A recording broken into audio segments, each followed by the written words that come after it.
Hi guys, welcome back to my channel. If you're new here, my name is iOLANDE Melody. So last week I talked about magnesium deficiency and how I believe that most of us are magnesium deficient. If you haven't watched my previous video, I highly recommend for you to do so and then come back to this one, just because it's going to make a whole lot more sense. But say for example you're already clued up about magnesium deficiency, you've decided that you want to make your own magnesium oil to apply on your skin every day. Stay watching because I'm going to be giving a full tutorial on how I make it myself.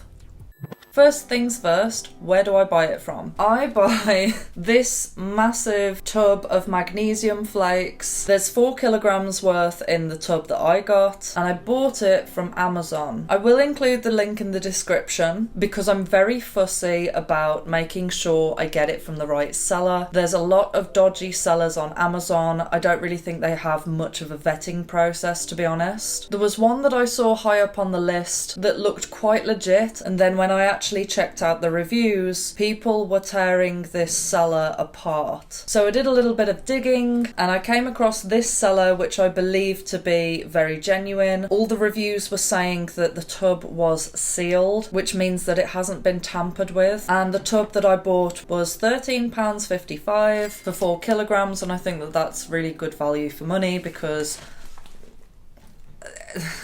this is going to last me a long time.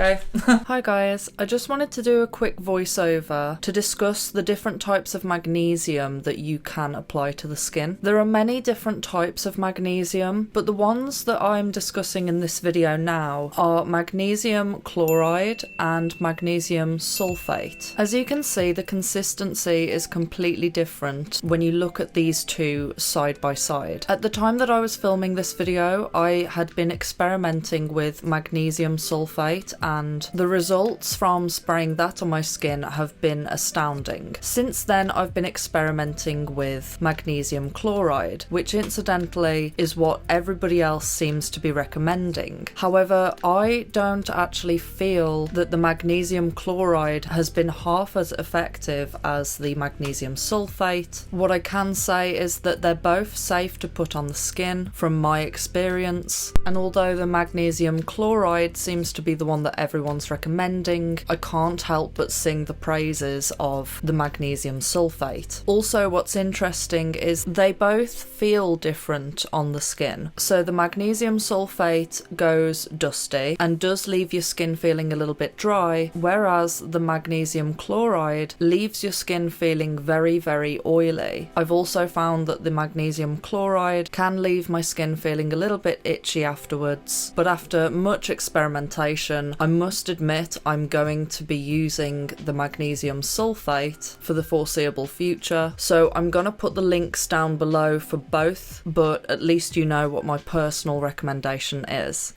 Now, for convenience purposes, I put mine in a spray bottle and just do a quick spritz on my arms because that's the most convenient to me. However, you can get the benefits from magnesium by doing a foot soak. If you like that kind of thing and you have time to do that every night, then that works the same. You can just put a few handfuls into a foot bath and boom.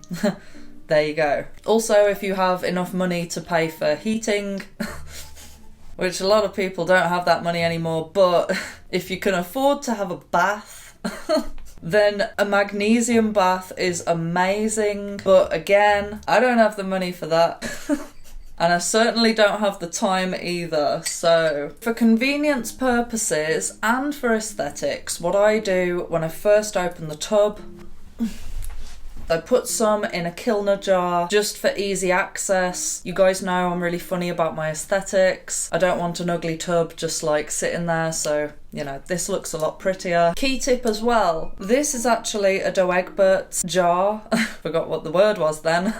I just take the sticker off, clean it out thoroughly, make sure it's bone dry, and then I just scoop a load of magnesium flakes in it. And I personally think it looks really pretty and it's just convenient. Anyway, you can dissolve the flakes in hot water without having to crush the flakes down. However, from personal experience, it is best to crush the the flakes down into tiny little granules because it can block up the system in the sprayer. I remember when I first tried this, I didn't crush down the flakes and this became very congealed and I couldn't spray it anymore. So just because I like to feel like a wizard making potions, I actually get out my pestle and mortar. I didn't even know what the name was of these little things. I just called them a herb grinder, but I suppose that has different meanings. So I just crush down the flakes. Sometimes I add a tiny bit of water just to make it even better, mash it up and put it in the spray bottle. I would say, as a rule of thumb, you want to be able to pack as much of the magnesium flakes in the solution as possible. You really can be generous with it, but as long as it turns into a liquid mixture by the end of it, then that's totally fine. Now, a few other things. I said that I usually spray this on my arms because it's the most easy to access. You can spray it on and kind of go like this, like a perfume, but this is so nothing like perfume because perfume is toxic. Just saying. Now, this is essentially like salt water. So you know when you go into the sea and after you've dried off, you kind of feel a little bit dusty and dry. That's the same kind of effect you'll get from the magnesium. So I would say don't be spraying it on your face or anything like that. I'm not saying it's going to do terrible things, but me personally, I would spray it somewhere on the body. I have an oily skin type, so I don't use a body moisturiser, and the worst feeling in the world for me is when my body feels greasy. But even that being said, I do plan on making my own body moisturiser to apply after the magnesium's sunk in, because it does leave your skin